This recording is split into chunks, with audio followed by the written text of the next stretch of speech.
Good afternoon, everyone. Welcome to Finding Your Inner Mr. Rogers. I'm Todd Faber, and I believe that in a world of noise and speed, the most radical thing we can be is kind. We often think of leadership as being in charge, but Fred Rogers taught us that true leadership is about being in service to the dignity of others. Today, we're joined by Dave Harmon. As the former Chief People Officer of a half a dozen Fortune 500 companies, including Time Warner AOL and USA Today and Gannett, Dave spent years leading human resources for one of the most dynamic and fast-paced media networks in the world. Navigating the constant evolution of print and digital journalism, Dave earned a reputation as an executive who rejected traditional corporate spin in favor of direct, honest, and deeply empathetic leadership. For Dave, human resources was never about rigid policies or protecting the institution. It was about the balancing of protecting and elevating the people within it. Now retired, Dave brings a wealth of insight into what it takes to cultivate psychological safety, navigate workplace anxiety, and maintain integrity under pressure. His approach to leadership mirrors the core philosophy of Mr. Rogers, that the most valuable thing an institution can do is look its people in the eye, tell them the truth, and make them feel safe, heard, and valued exactly as they are. Welcome to the neighborhood, Dave. Thanks, Todd. Great to be here. I'm thrilled that you're here. We go back a very, very, very long time. Makes me feel old, but obviously it should make you feel old too. So we're in the same boat. Um, but it's great to have somebody like you as part of this podcast because you bring this wholly different perspective around what it truly means to be in a leadership capacity, but to really value the people that you hire, that you work with, and that you're responsible for. And your approach in terms of sort of the human resources capacity and being a chief people officer is very unique. Having seen a lot of folks over the years in business, most people, I think, sort of take that very rigid approach and sort of policy around how to handle employees, how to handle what they have to do. And you treated them like people, like a true chief people officer, not a sort of chief human resources officer. And that's wonderful. And I'm thrilled to be able to talk to you today about all the things that you've done over the years. So um, without further ado, let's jump into it. Thanks. Hey, one thing before you start, I just want to, when you talk about that, the thing that really engages me is yes, that I have a reputation for that, but also, I went through all the corporate stuff that everybody else goes through and did pretty well for myself. But you know what? I didn't miss my kids' games. I didn't miss their practices. I was able to coach. So you can do both, right? You can be nice, you can have a family, and you can also, move up the corporate ladder. So Well, and you clearly did a great job of it just based on exactly what you're saying. And I think that is important for people to know that there's a work-life balance to everything. And, if you've got children, being able to actually have a relationship with them that's similar in the sense that you're having a relationship with your employees by treating them kindly, by treating them with compassion, is really what the podcast is all about. So I appreciate you interjecting that. great. Thank you. Um, so we think about corporate HR, and you know better than I do, but it can have a bad reputation for sort of prioritizing bureaucracy, focusing on liability over the people that you're working with. Now, I sort of tamed your archetype as the truth teller. So, how did you manage to hold on to this radical honesty in an executive suite and protect the notion of the human in human resources when navigating this high pressure world of these global media giants? That's a great question, Todd, and I'll tell you, it's actually gotten easier over the last decade and a half. When I first started early on, companies never wanted to say anything about layoffs and downsizing, et cetera. They were trying to sugarcoat things, and I think thankfully it's gotten better. But I think it was Mark Twain, right? He said, "If you tell the truth, you don't have to remember anything," and you know. That just stuck with me for years. It's like, that's how we need to live. It's like, listen, let's just tell them what's going on. We're working with adults. We're not working with kids. They can see right through the sugarcoating and the stories. So why not tell them the truth? And we'll all handle this together. We're all in this together. So I think when you look at the organizations that really treat their people well, those are the companies that, and the studies have shown it, right? They're greater productivity, significantly higher profitability, et cetera. So there's it's not just a nice thing to do. There's a business reason to do it as well. So promoting that culture. I think for me, there's two stories that really stick out. When I was at AOL Time Warner, we had a COO who was very straightforward, very honest with all the employees. And she was not a rah-rah leader. She would just get up and say what it was. And here's the business, here's our challenges, we're all in this together. And she had the lowest attrition rates of any of the functions within AOL Time Warner. And she also had the highest engagement scores from her employees. So it's not all about, every day getting out there and being the cheerleader. It's about, hey, let's be honest and transparent about what are the challenges we're facing. She was also very good at recognizing people when they did a great job. And she didn't do it in a rah-rah way. She just kind of matter-of-factly did it. But people respected that, and it showed in the numbers. So that's the first story. And I think the second story, as we talk about, and you mentioned it, treating people as adults. For years, companies tried to, we'll get to buzzwords later, but companies tried to talk about ways around kind of sugarcoating bad news. And guess what? Not every company is doing great. And we have bad quarters. Sometimes we have bad years. Sometimes we have bad couple of years. And the employees feel this, right? They can see it in the action. So why not just be transparent about it and go, hey, look, we're challenged with this next quarter. If anybody has any ideas, send them to me. Let's talk about them. And let's get in this together and solve these problems together. So I think, we used to joke in HR about putting the H back in HR because sometimes companies lose sight of, hey, we have, to your point, and I love how you said it, the chief people officer, not the human resources. We have people that work for us, and people have good days and bad days, and you got to manage that ebb and flow with people as they come into work every day. So it's not about ping pong tables and ice cream socials. It's about, it's about transparency. It's about development. It's about including everybody. So you see somebody at the table that doesn't have a voice. How do you bring them in to that conversation? It's about honesty. It's involving everybody in the success and failure of the company.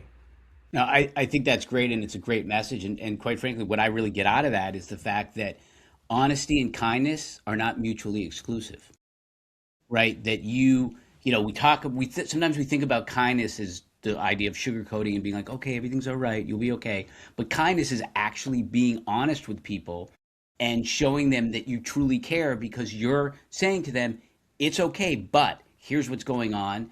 And when you can be honest with people, they really sort of are more accepting of that. And again, they're just not mutually exclusive. And I think we need to see that more because more often than not in the past, people saw those as not as even parallel tracks, but completely different tracks. So, when you talk about obviously your workplace and you've been at these two huge media giants, which obviously a lot of the employees there are journalists. And journalism, certainly today, but even in the past, it's stressful. The news is heavy. Often it's tragic. The industry itself now is faced with massive structural shifts. And so, when I think about Fred Rogers, he often focused on helping children process scary and anxious parts of the world by sitting down with them. As a CPO, how did you go about building that sense of psychological safety, or I guess for lack of a better term, maybe a safe neighborhood for employees who are constantly operating under this stress, both external and internal, and uncertainty in their work lives? Great question, Todd. That's a challenge in every workforce place today. I think the numbers are like 1 in 5 adults now is living with mental illness, right? So that's 20% of your workforce. I think there's over 100,000 deaths every year associated with workplace stress. So the numbers prove it. It's a real part of work. About 2/3 of at least employees in the companies that I've worked at reported that workplace stress affects their life at work and their life at home. So if you don't address it as a company, right, we're failing our people. And for us, whether it was the journalists and the media folks I worked with there, or the doctors that I most recently worked with, they're facing real-time stress every day. I mean, you think about these journalists and some of the areas that we ask them to go into, or the stuff that you see at night, the things they write about, whether it's things that may happen with kids or abused partners or violence. I mean, they see this stuff and they have to have a channel. So it's not, and as you know, and you have kids, every kid's different, every employee's different, right? So you can't just offer, hey, here's one thing to handle stress and we're good. It's how do I offer different avenues around mental health? So in most of the companies I worked with, we partnered with outside companies that people could go to anonymously and work directly with those companies without us even knowing about it. We would just get a bill that said, 23 employees used your service this month. And then we also did things within the organization around wellness, whether it's mental wellness, physical wellness, financial wellness, the things that cause people stress. And whether it was workshops, whether it was trying to give them tools to handle things. But most of all, it was also teaching our leaders to be aware of when your people are seeing or feeling stress, right? So how do you stop what you're doing and just say, hey, Todd, you know what? Let's grab a cup of coffee after this meeting. And then it's, Todd, what's going on? You doing all right? Like, you seem a little different today, right? And you may or may not want to talk about it, but at least as a leader, you're opening your ears to say, hey, I'm here if you need me. Let's talk about it. And I think thankfully in the last probably really 5-6 years, the stigma of talking about mental illness, especially in the workplace, is getting better and better. 20 years ago, nobody ever wanted to talk about it, right? And I think it's reality, and it's a reality that hits close to home. One of my good friends, his brother committed suicide last Thursday. Like, this is a 58-year-old man, and it is all around us. So the way that we can teach our leaders to recognize signs and to kind of be open to it. And I'll tell you a good story. When I was at AOL, one of the women that was on my team, she had this idea about, hey, let's create this little placard that says, I'm a safe space I'm an ally or a safe space. And what it did was, whether you're a Vietnam veteran, whether you're LGBTQ, whether you're African American, whatever it may be, they had you could put a little placard up at your workspace that said, I'm a safe space. So people come in and talk to you. So, I don't know, we probably had 600 people in that corporate office, and 300 of them have that plaque up so people could go talk to them. And it was a simple little idea, but it really was a great thing for everybody. So not just the people who needed to talk to somebody, but the people who said, hey, I'm here to help. It makes you feel better too. So it's all these little levers that are going to help that. There's not one kind of single answer, but that's something. No, I think companies. That's wonderful. I mean, the reality is that mental health is a huge problem. Stress in the workplace is a huge problem. One of the other individuals I talked to, we talked a lot about the physiological impact that stress has on your nervous system within a workplace, and how it truly does. You can measure the lowering of productivity. So I think it's wonderful that you guys recognize that there's that elevated aspect of mental health that truly needs to be addressed. And the fact that your colleague came up with the idea to say, hey, we're going to create a space for everybody that truly feels comfortable, because they know they've got somebody to go to who's not going to be judgmental, who's just there, we got 2 ears just to listen. So I think that's absolutely fantastic. And, it's sort of it's a nice lead into my next question for you, because you talked a little bit about how, 10, 20 years ago, we didn't talk about these things, right? And, Fred Rogers, for, 60 plus years, one of his most famous tenets was the fact that anything that's human is mentionable. Anything that's mentionable can be manageable. So when you talk about in corporate culture, and you addressed this a little bit in one of your earlier answers, that executives often hide behind, they hide these difficult truths behind jargon and buzzwords.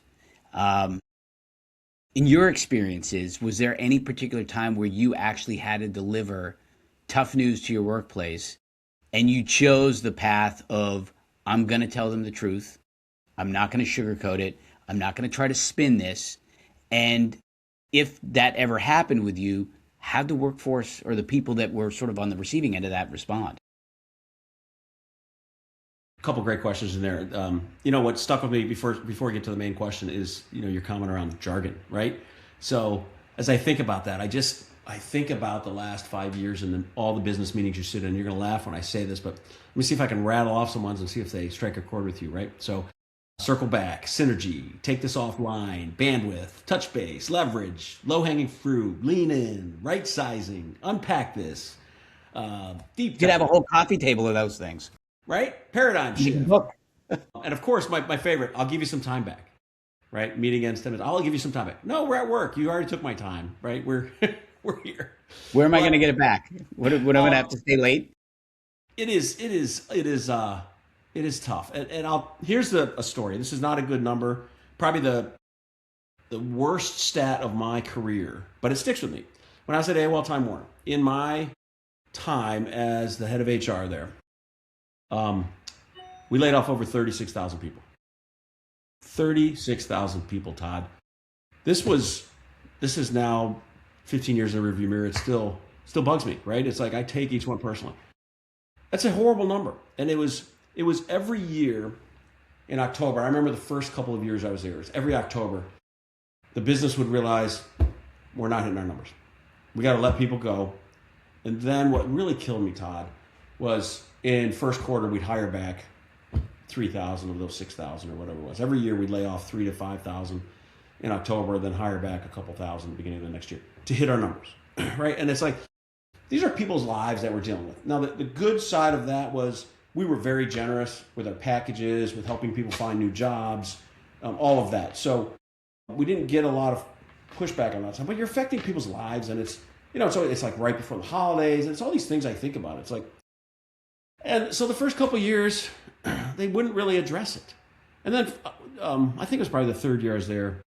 One of our presidents, I said to Joe, Joe, they all know it's coming. There's all the chatter now, because the chatter starts in August, right? It's August, September, like, you think there's going to be layoffs, going to be layoffs. And you can hear it, right? And I said, Joe, why do we pretend like, and then we surprise people and give them like a week and say, this is going to happen. I said, why don't we just openly talk about it and say, we're not hitting our numbers. Look, it's looking like it's going to be 2,200 people, and these areas are going to be affected, and we'll give you more details in October, and we'll have things finalized before Thanksgiving. And so I think it was the third year I was there, we changed the way we addressed it. And everybody, the executive team, was so nervous about getting in front of this thing, and oh my gosh, what if the media the media's going to hear it anyway, right? What if the media finds out, et cetera. So we did this. They were nervous about it. We did this. And the amount of emails, Todd, that we got from people thanking them for telling them early that we are going to lay you off, it was kind of counterintuitive for a lot of people, because you're like, oh my gosh, this is going to blow up. And it totally went the other way. And that's fascinating. They're like, thanks for treating us like adults. I wouldn't think that would happen. We knew this was coming. Thank you for, and that was a huge lesson learned for me. And that was, mid-career for me. So it was a big lesson that kind of stuck with me. It's like, listen, people know what's going on. Like, it's almost like when something's stressful between you and your spouse at home, and your kids know what's going on. It's like, you can't hide from them. It's like, hey, guys, something's going on, blah, blah, blah. You got to tell them, because they know. They can feel it. They can see it. So, yeah, it is interesting. I don't think we give people enough credit to be resilient. And again, this goes back to what we were talking about before in terms of honesty, in that it does help people better prepare so they're not surprised. 'Cause we don't like surprises. Nobody likes surprises. We spend so much of our life trying to not take risks.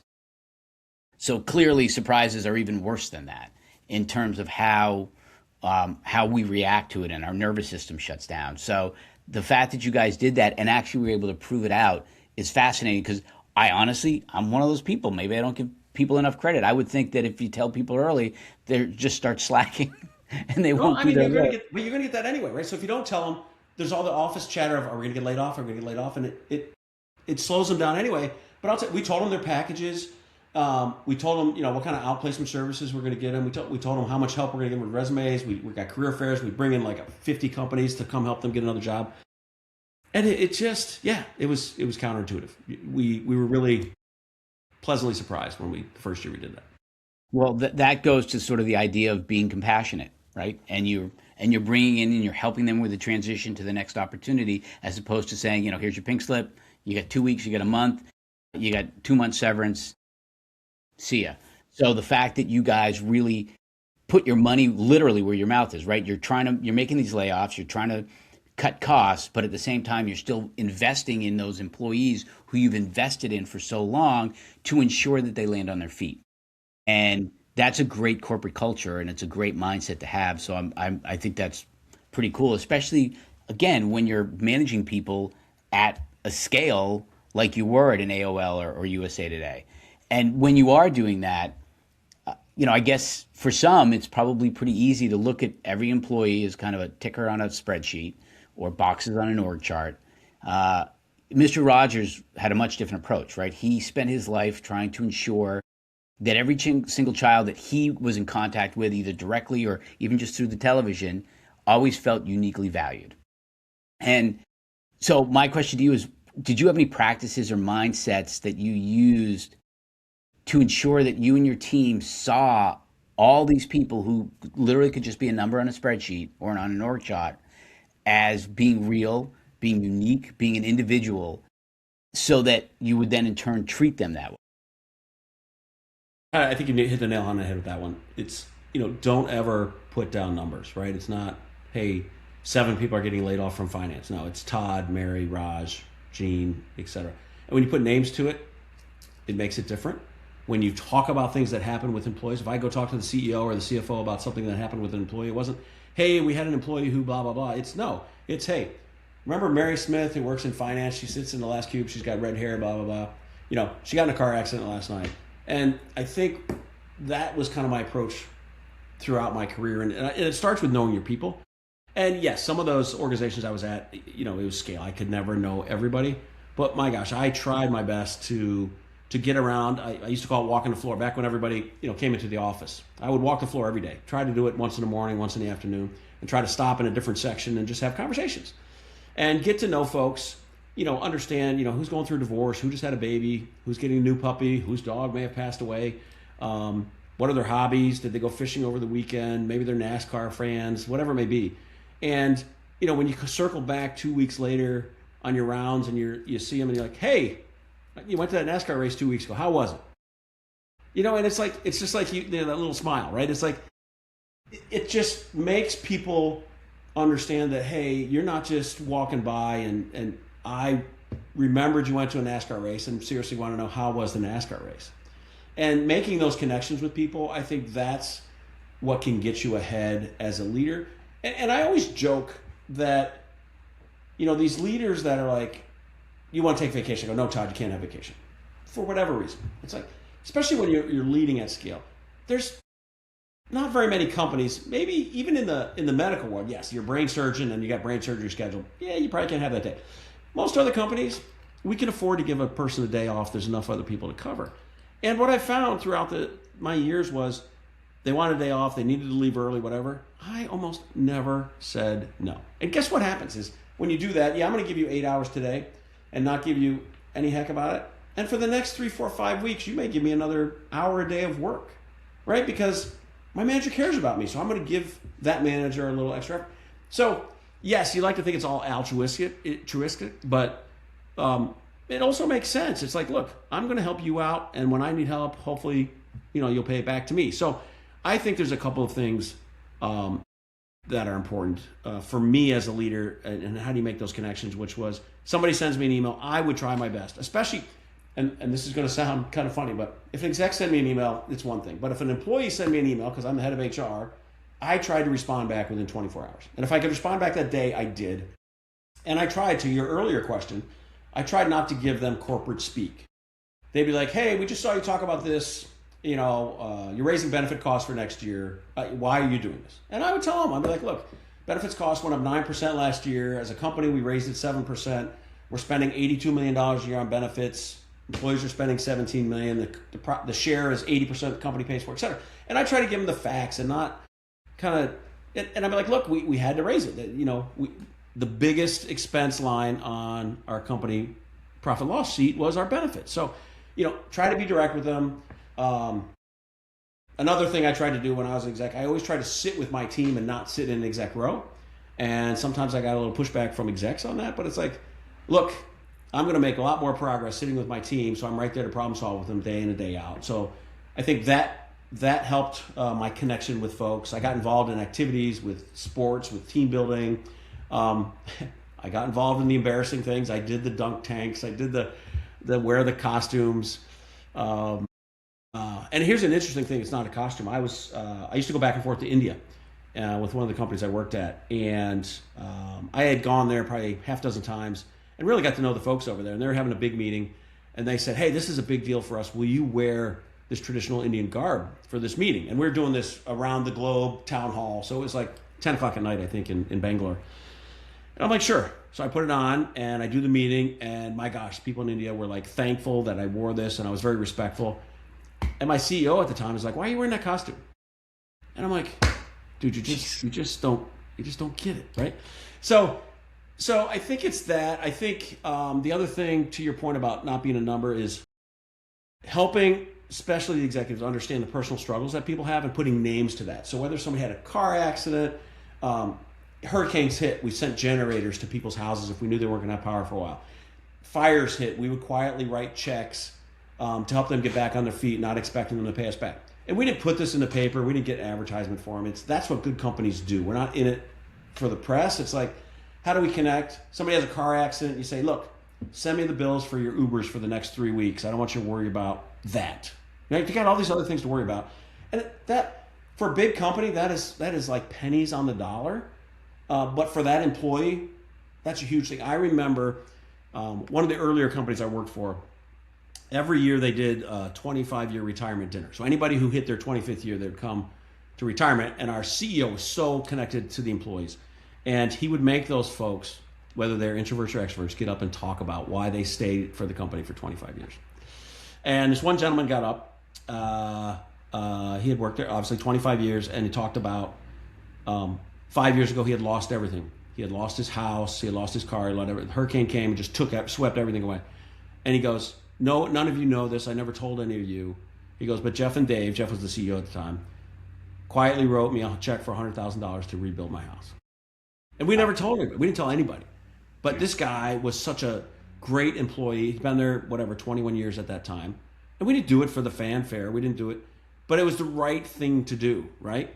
And, so those are the stories that now that I'm retired, I look fondly back on. I'm like, that's where you make a difference in people's lives. And it was a person we helped. It wasn't a number, right? Yeah. To your point. So those are the things. I think it's keeping it personal. Every time I'd share a story, generally when something happened in the workforce, whether, somebody got in a car accident, somebody got promoted, whatever, I would share it with the executive team. I'd send an email and be like, "Look, hey, Todd Faber just got promoted and also had a baby a week ago. So if you send him a note, don't forget to talk about the baby he had as well." It's those little things. And it's nothing earth shattering, but that's what I think keeps you connected. Well, it's to me what I sort of get out of what you were just talking about the last couple of minutes is it's goodwill and shared humanity, right? The idea that, goodwill, while there are some intrinsic benefits, like, somebody might work a little bit longer if you give them that day off, the intention of it is goodwill, right? The hope is that, hey, they'll be more wed to the mission, wed to the company, like, you're the gentleman who sadly lost his house, or alternatively, the idea that when you get to know everybody and you're walking the floor like you did, there's that shared humanity. I'm listening to you. I'm hearing you. Oh, hey, we actually have these things in common too. And then that takes the workplace from simply being a workplace, but a family away from home. And that's what you really want. Any good workplace is that's what it feels like, because that's where we spend most of our time as adults. And, between getting out of school and, like you, retiring, that other time, the vast majority of our time is spent with our family away from home. And if they don't feel that way, then it is a struggle. So the fact that you guys were able to accomplish that is you work huge. with 10 people, Todd, and you learn that one gentleman that you work with is a Red Sox fan. Then another person has 3 daughters, and another. So there's all these connection points during the day that make the day go by better, because it's not just about the work. It's that guy may come by for 7 seconds and say, "Hey, did you see the game last night?" Right? But that's the stuff that makes you feel included at work, right? Yes. 100%. And I think it's brilliant just to be able to take that simple approach. And I love the idea that you spend all that time just walking the floor every day because you got to know people and then they felt seen and heard and cared for. I'll give you one more, if I could interrupt, sorry. One more Yeah. funny anecdote while I was at USA Today, Gannett. This is back when everybody was at the office. We had a big kind of corporate office in Virginia. And you know what hoverboards are, right? Yeah. So I would jump on a hoverboard and I would hoverboard around the office. Did you have like a little red vest and a pair of No. sneakers? I'm sure the safety guys didn't like me doing that. And my team, when I first started doing it, because I had been doing it at home with my boys for probably 2 years, and they're like, "You're gonna break a leg." No, and that became a thing. I was referencing Marty McFly in the red vest. Sorry. That's how old we are, Marty McFly. Yeah, exactly. Well, listen, so obviously you're retired. Um, and Fred Rogers, a lot of programs, he really focused and was very intentional about endings and transitions, believing that when you say goodbye properly, it's a vital part of actually caring for people, not just, scooting out the door in the dead of night. So, how were you approaching your transition out of corporate leadership? And was it difficult for you to separate yourself as the executive, right? Dave Harmon, the executive, from Dave Harmon, the human being? And when you think about that transition, do you have any advice for leaders who are also trying to find their identity outside of the workplace? That's a that's a really good question. I want to start first by saying, Fred Rogers. If people who haven't like studied him, and he was an amazing gentleman. So if people have time to kind of do research on him, they really should. So Yes, here's I the first agree. thing I would tell you. I would tell you that I, and hopefully my family and my work friends would say that Dave the executive and Dave the dad, the husband, the friend, were pretty close to the same person. I tried not to change when I went to work. I saw too many people who were like, I'm like, who is this person? I'd see them out of work and in work, and they were almost two different personalities. So I think for retirement, there's twofold, right? So how do you close that chapter of work, but then how do you also open the chapter of what are you going to do next in retirement? And so on the first part about closing out your career, I think there's a couple things that are really important as you close out your career. One is to be thankful, right? That you've worked that long and had that much success, and to understand that, hey, it wasn't just, oh, Dave did this, Dave did. No, I was just thankful and lucky enough to lead some great people who did some great things. So for me, I took some time to stop and thank people along the way that had helped me. So probably that last month, I was sending notes out to old bosses, old friends. There were some junior employees that worked on my team 2-3 times at different companies that I thanked for just helping my career. And, I had brought them with me. And so I think it's making sure that you're thankful about it. I think secondarily, making sure I didn't leave any fires or anything burning for my successor. And I tried to kind of map out, hey, here's all the open issues. Here's what's been closed that may come up again because somebody wasn't happy with the decision. Here's stuff that's I think is coming down the road in the next year that you just need to be aware of. And, you can always call me. I'm retired. You can call me, 24/7 if you need an answer on something. And then everybody has a different view on this, but I had a brief note to say goodbye to folks. It was like a paragraph. You don't need to write 3 pages to everybody because they're not going to read more than the first paragraph anyway. But I think it's fair to let them know, hey, I'm leaving and here's what I'm going to do. To again make that connection, because I sent that out and said, hey, I want to ride my Harley more. I want to go to Dave Matthews concerts. And then all of a sudden I got some people I didn't even know were like Dave Matthews fans, like, oh, are you going to go to this show? Go to that show. So I think that's important. And what I really love about that part, the first part of retirement, is I still have folks that are reaching out to me and saying, hey, do you have time for a quick mentor call next week? Can I borrow your ear for 20 minutes next week? I want to talk about this or that and the next thing. And that's probably one of the coolest things about my career is the people that still call me and want my advice for whatever reason. Just makes me feel good. And then all of the folks that I've worked with, that I've watched their careers just take off and grow. And I sit back and go, I hope I had a little, maybe 1% of, helping them get to where they want to get to. So I think don't rush into retirement. Enjoy the last, whatever it is, month, 6 months, whenever you make that decision before you go, and just reflect back on all the things you were able to do and the people you impacted along the way. And everybody that sent me notes on email, I printed out every one and I got them in a book. I have a notebook. I go back and read it every once in a while. Those days where you're like, am I really worth it? You go back and read that and you're like, okay. So I think that's that. And for me, I still stay active on LinkedIn and some other things to keep my kind of business brain current. So that's on that side. And I think on the second part, moving into retirement, you have to have a purpose, right? You hear a lot of these stories of people that retire, they sit in their lazy boy and, they don't last very long. You got a purpose, you got to stay active. So for me, it's the two things for me are focus on my family and focus on my health. That's the number one things that I've been doing since I retired in February. Then it's, okay, what are my hobbies? Nikki, my wife and I like to travel. How do we give back? Those things.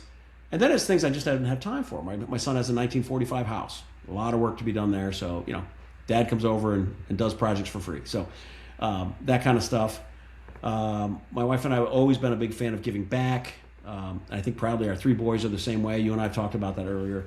Yes. A little proud dad moment, a little habit that my son has that I just want to share because I think it's outstanding is whenever he goes out to eat, whether it's lunch or dinner, he generally only eats half his meal. He boxes up the second half. And on his way home, he lived in Houston. He just moved to Nashville. On his way home, he hands that box to somebody who's homeless.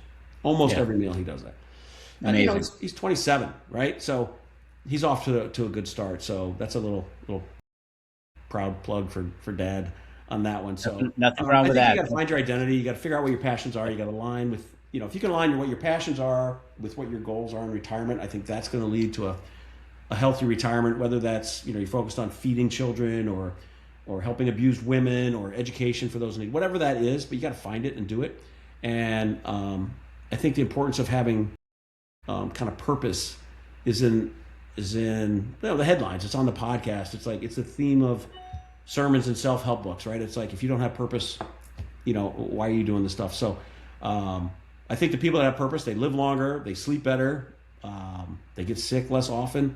So you got to find something that really gets your motor running. I think that's what's going to be key. Well, it's interesting. You talked about travel. You talked about focusing on your family. You talked about focusing on your health. And the reality is those are three things that you clearly did in your career. Your family, your work family, you focused on them. The mental health of your work family, you focused on them. And travel, you traveled the floors of all of the places that you worked. And so that seems like it was a natural progression for you as you retire into this because you're still doing those things, just a different environment, so to speak. I didn't think about that. So thank you. You're welcome. I just thought about that as you were saying it. Sometimes I can think on my feet. I don't need questions. It's pretty good. Lastly, the one thing, and I really always loved this about Fred Rogers, and I watched him religiously as a kid, and started watching him again, about 10 years ago. When you have a guest on, he would often ask each guest to take 10 seconds to think about people who helped you become who you are. As a chief people officer and HR leader for years, you were you spent decades being the helper for thousands of other people. And as the truth teller that you've become, is there anybody that you could think of in your life who gave you that courage? Because it does take courage to be honest. It's not an easy thing, but it takes courage. Is there anybody that you had sort of in your life that you could look back on and say, that person gave me the courage to be authentically honest?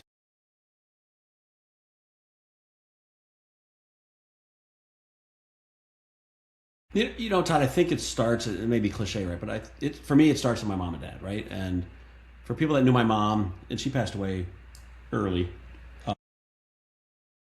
but people who knew my mom, she was the nicest woman on the planet, and she spent her whole life living to please others and to support others. I mean, that's just what she did. So that's where I think that kindness kind of gene came from. And on the other side, my dad is the most brutally honest, will give you the shirt off his back if it's his last shirt kind of guy. So I think it started there. Those two kind of set the stage or the foundation, so to speak, for where I'm going. We can learn from everyone. I've had junior employees that I've learned just as much from that I did from bosses. And, I'm also a fan of kind of leaders that have done that, been there, done that. And right, wrong, or different, my teams would tell you I love quotes. So I have all these quotes like in my brain, and whether it's Gandhi or Maya Angelou or Lincoln or Plato or whatever, I have all these quotes, and some of the ones that stick with me, like Aesop said, no act of kindness, no matter how small, does not go or is not ever wasted. And that sticks with me. And then I posted about this one last week with John Wooden in that it's what you learn after you know it all that counts. And for those of us in I'll call it the second half of your leadership career, that's really an important quote to reflect back on. Because I think sometimes in our 40s we think, oh, I made it, I've done it. But the journey's really just beginning. Because that first half of your career, you're building your career and you're focused on you. For the people that are really good, that second half of the career, they flip that switch and their focus is on how do I now help everybody else? How do I help my team succeed? How do I help them get promoted? And that's where the payback is. And then I have a little story. My wife doesn't really. My wife and I are not really into tattoos, but she has a tattoo for her mom and dad, and then she's got one that she has that's very personal, and it's a semicolon. And I don't know if folks know about the semicolon, but it's about hope and resiliency and solidarity for people struggling with mental illness. And the thing that I really take away from that is, she's probably had it 10 years, but it was really a lesson for me. She spent a lot of time helping kids who didn't have parents, who didn't have food, who were sleeping in cars and whatever. And, sometimes these kids would fall asleep in class and the teachers would send them to the principal's office, et cetera, et cetera. And that semicolon is a reminder to all of us that we never know the other side of the story, right? We never know what's going on in their life when they're like, hey, this kid's living by himself, is 15 years old, he's sleeping in a car, he works 2 jobs after school, he's trying to get straight A's, but he does fall asleep in class every once in a while.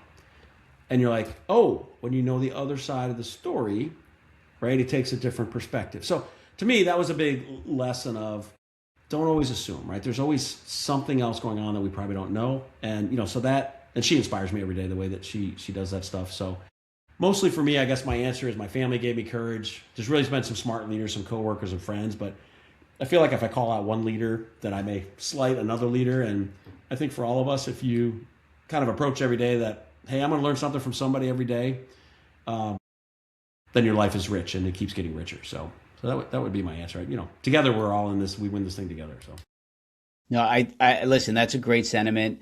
I love the fact that it's clear to me that you always had your ears open, right? And every great leader has their ears open. Everybody if you're going to be compassionate, if you're going to be kind, if you're going to be empathetic, you have your ears open. Anecdotally, the semicolon imagery is magnificent because whether it is a child who's in distress or an employee who's in distress or not even there, just understanding that somebody's coming at you with something, just sort of looking at them head on as opposed to sort of trying to look around them to understand the why they're coming that way, helps solve problems. And if we could do more of that and understand where that person's coming from, what their motivation is, we're better off at being able to solve problems and solve them effectively. So I think that it's wonderful that, you've got that imagery and you've now given it to me so I can now, that'll serve as a reminder for me on those days where I'm like, oh my God, what's going on today? What's their problem today? As opposed to, okay, I can help solve this problem if I can understand the why, like what's going on behind the scenes. So I think that's great. But more importantly, this was awesome. I appreciate it. Your insight is fantastic. The lessons that you've given me as a leader and to hopefully all the listeners around how you approached situations with honesty is fantastic. We need to do that. And like I said, honesty and kindness are not mutually exclusive. They are a pathway forward to solutions that we all need. And if more of us can do that, I think more people truly do appreciate when you're honest with them. So the fact that you've had such a successful careers is in large part due to the fact that you understand that. So I appreciate it. I appreciate you. Thank you for joining the neighborhood. And we'll stay in touch and any other additional lessons. And anecdotally, for those of you listening, eventually Dave's going to have his fun little coffee book, your coffee table book with your artwork, which I can't wait to see. I told Jen about it and she goes, oh my God, I love him. I need to see this. Dude, it arrived yesterday. Did it? Yeah. All right. You're going to have to start I just want to say thank you for having me. I think, Todd, what you're doing is great. I think getting all these different perspectives from these different leaders for all of us to learn from.